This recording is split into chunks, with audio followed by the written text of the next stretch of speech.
Russia seized Crimea in just 4 weeks in 2014. The world stayed silent, and that silence told Putin everything he needed to know. Over the following 12 years, the Kremlin systematically transformed the peninsula into its most powerful military installation in the Black Sea. More than 30,000 troops were deployed. The Black Sea Fleet conducted all operations through the port of Sevastopol. S-400 air defense systems and Iskander ballistic missiles turned Crimea into a comprehensive anti-access shield. The Kerch Bridge connected the peninsula to the Russian mainland, and through massive infrastructure investment, Crimea became both a logistics hub and a forward missile launch platform. Putin's underlying calculation was straightforward. Ukraine had neither the military capacity, the Western backing, nor the resolve to reclaim the peninsula. That calculation is now coming apart. What I am about to lay out is one of the most consequential and least understood military campaigns of this war. Ukraine is not trying to storm Crimea. It is slowly suffocating it, and the numbers confirm it is working. Stay with me. President Zelensky's phrase, "Crimea is Ukraine," which he has repeated on every platform for years, is no longer a diplomatic aspiration. It has become a results-oriented military strategy, and the situation on the ground demonstrates that it is being executed with remarkable precision. The main body of the Black Sea Fleet was forced to abandon Sevastopol, where it had been anchored for centuries, and retreat to the coast near Novorossiysk. The billion-dollar air defense systems protecting the peninsula are being dismantled one by one. Even the elite patrol boats guarding the Kerch Bridge are now direct targets of Ukrainian naval drones, and they are being sunk. What makes this transformation particularly significant, in my assessment, is what is not happening. There is no massive amphibious landing. There is no classic ground assault of the kind we associate with 20th century warfare. What is unfolding instead is an unprecedented strategy of attrition and isolation, one that has no real historical precedent in terms of its technological sophistication and operational effectiveness. And critically, the strategy is not merely a choice. It is a direct response to geography. The only viable land entry points into Crimea are the Perekop Isthmus in the north and the marshy Sivash lagoons. Both are extremely narrow passages that Russia has fortified with anti-tank trenches, dense minefields, and pre-registered artillery fire lines. Committing tens of thousands of soldiers through such choke points would mean accepting catastrophic losses before a single objective is taken. A large-scale amphibious landing from the sea is equally impractical given the absence of a sufficient Ukrainian amphibious fleet. This is precisely where the attrition and isolation strategy, which former U.S. Lieutenant General Ben Hodges has analyzed in detail, becomes the only logical framework. Hodges divides the approach into three distinct phases.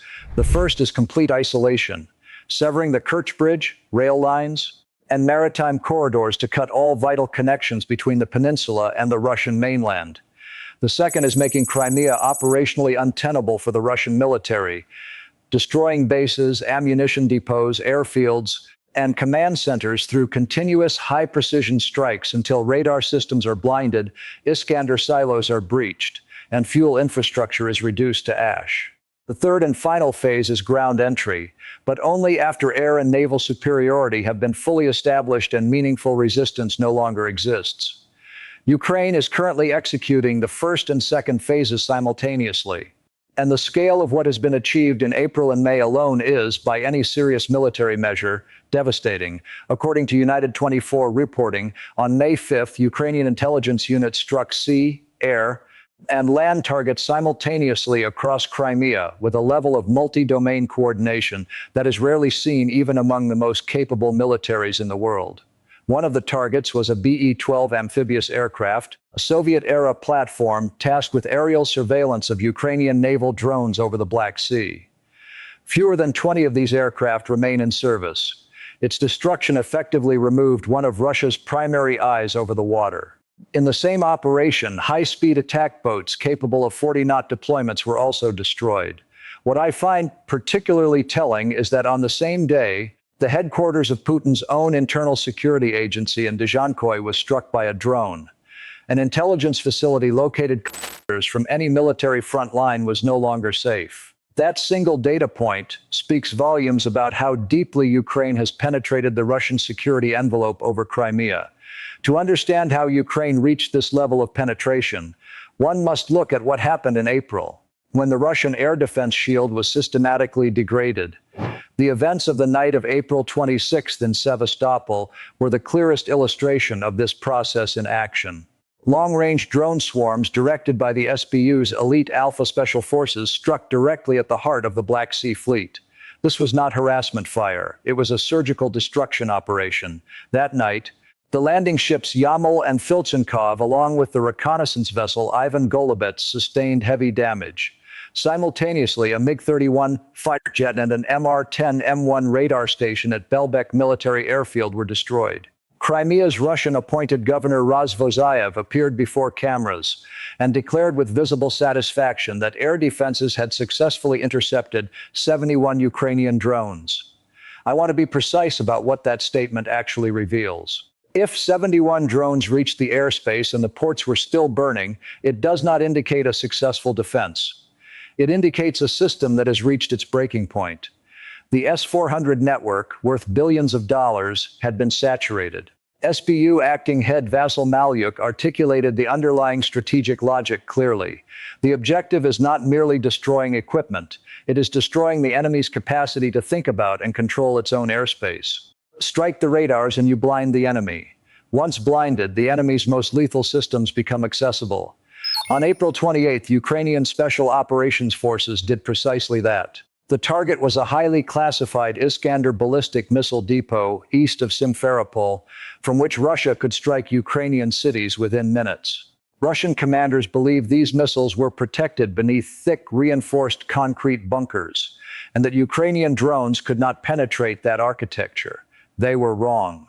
Modified Ukrainian drones breached those bunkers. Satellite imagery subsequently confirmed massive fires burning for days and high-temperature heat signatures consistent with munitions destruction. The loss of that depot did not only degrade Russia's defensive capacity, it directly reduced its offensive reach. That same night, the radar station and command center at Kacha airfield were also struck. Putin's military presence in Crimea is not only losing its weapons, it is losing the command and sensing infrastructure that tells it when and where to use those weapons. These precision blind spot operations were, however, only a prelude to something larger. On the night of April 30th, Ukrainian unmanned surface vessels did not strike the Kerch Bridge directly. They delivered a message that, in my reading, carried even greater strategic weight. They killed the bridge's guards. A high-speed Sobol-class patrol boat and a Grashanok-class anti-sabotage vessel belonging to the FSB, both patrolling the bridge perimeter, were sunk. These were not ordinary naval assets. They were elite personnel from Putin's most trusted internal security service. The entire 8-member crew of the Sobol was killed.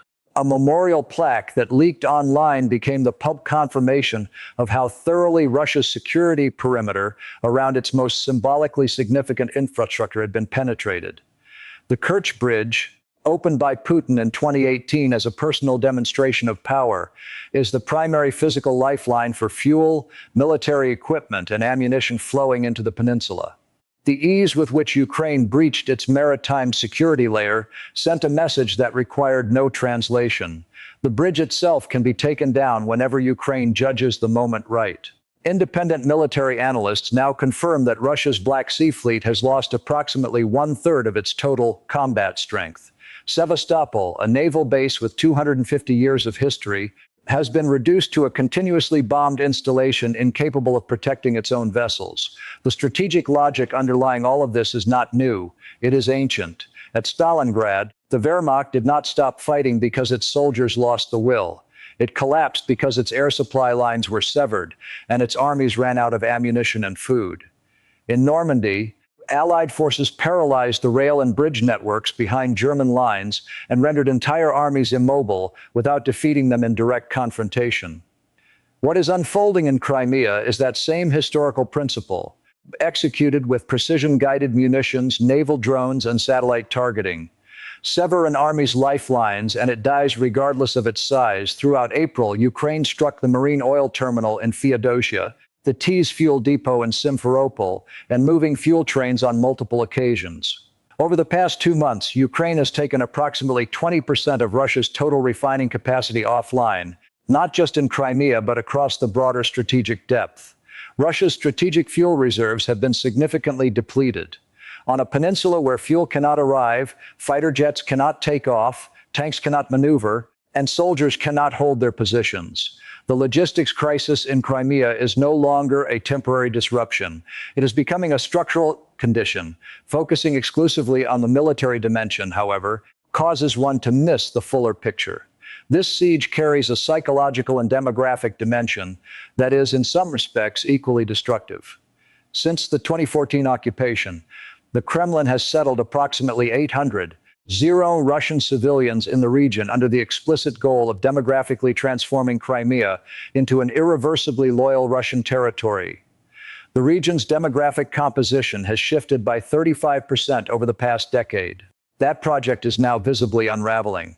Constant air raid sirens, explosions lighting the night sky, warehouses detonating, and the Kerch Bridge frequently closed to traffic have collectively made clear to those 800,000 settlers that they are not living in a new homeland. They are living in an active war zone. Suburban rail services are being canceled, education has been disrupted, fuel stations are running dry. Among the civilian population, the impulse to leave before the bridge is fully destroyed is growing with each passing week. This is the on-the-ground collapse of the Kremlin's most ambitious demographic engineering project. The same psychological deterioration is visible among the military personnel. The morale of between 20,000 and 35,000 troops living under the constant threat of having their command infrastructure destroyed at any moment has, by multiple accounts, reached a critical low. The chain of command is repeatedly fracturing.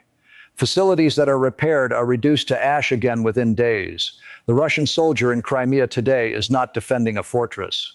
He is occupying a target. The cost of holding the peninsula has reached proportions that are becoming fiscally and operationally unsustainable. Replacing destroyed billion-dollar radar systems, repairing severed logistics lines, and attempting to reconstitute Black Sea Fleet capacity are collectively creating enormous pressure on Russia's already constrained war budget. Every new air defense system deployed to Crimea is a system withdrawn from active ground fronts in Donetsk or Zaporizhzhia. Every additional military unit committed to the peninsula is a unit unavailable elsewhere, as I see it. Ukraine has constructed a strategic dilemma from which there is no clean exit. Defend Crimea and weaken the Eastern Front. Reinforce the Eastern Front and leave Crimea exposed. Both options bleed Russia simultaneously. General Hodges summarized the broader strategic framework in characteristically direct terms. Defeating Putin's empire runs through destroying Russia's capacity to export oil and natural gas. The isolation of Crimea, the flight of the Black Sea Fleet, and the systematic burning of fuel infrastructure are all components of that larger collapse architecture. Military analyst Denis Popovich made the complementary point with equal clarity. Russia will never surrender Crimea at a negotiating table, because surrendering Crimea would mean Putin surrendering power with his own hands. That is precisely why Ukraine is not rushing a ground offensive. Rather than spending soldiers on frontal assaults, it is methodically tightening a noose from the air and the sea. One precision strike at a time. The international implications of this strategy extend well beyond the battlefield. Breaking Russian dominance over Crimea allows Ukraine to maintain the Black Sea grain corridor independently, reduces pressure on global food supply chains, and gives NATO's Black Sea member states considerably more room to maneuver. For Western publics fatigued by the costs of supporting Ukraine, the operational record in Crimea delivers the clearest possible message. The weapons provided are working, and a major military power can be brought down from within through intelligence, technology, and logistical attrition. The Kremlin may attempt to compensate for its increasingly cornered position through nuclear signaling or asymmetric escalation. But the data from the past 2 years consistently shows that every red line Russia has declared has proven hollow, and that as Ukraine advances, Moscow has been compelled to retreat, not escalate. Military history is full of examples of armies brought to their knees, not through open battle, but through the patient destruction of their capacity to function. What Ukraine has constructed in Crimea is so operationally innovative and results-oriented that it will be studied in military academies for decades. Without committing a single tank battalion through Perekop, an entire peninsula has been placed under strategic pressure using long-range missiles, maritime drones, and a disciplined attrition framework. The Black Sea Fleet has fled. The air defense shield has been degraded beyond recovery. Fuel depots are burning. The bridge is operating under constant threat. For the Crimean Tatars and Ukrainian citizens living under occupation, liberation is no longer a distant aspiration. It is a reality advancing step by step, announced each time by the sound of another explosion in the night. Putin occupied Crimea at the lowest cost in the history of modern territorial seizure, without firing a single shot. Holding it, the evidence now suggests, will cost Russia its military credibility, its economic resilience, and its geopolitical standing simultaneously. The siege is silent, it is patient, and it is working. If this analysis shifted how you think about what is actually happening in Crimea, pass it to someone still reading headlines. And if you want breakdowns that go past the map and into the mechanics of how this war is actually being won, follow along. There is considerably more to unpack.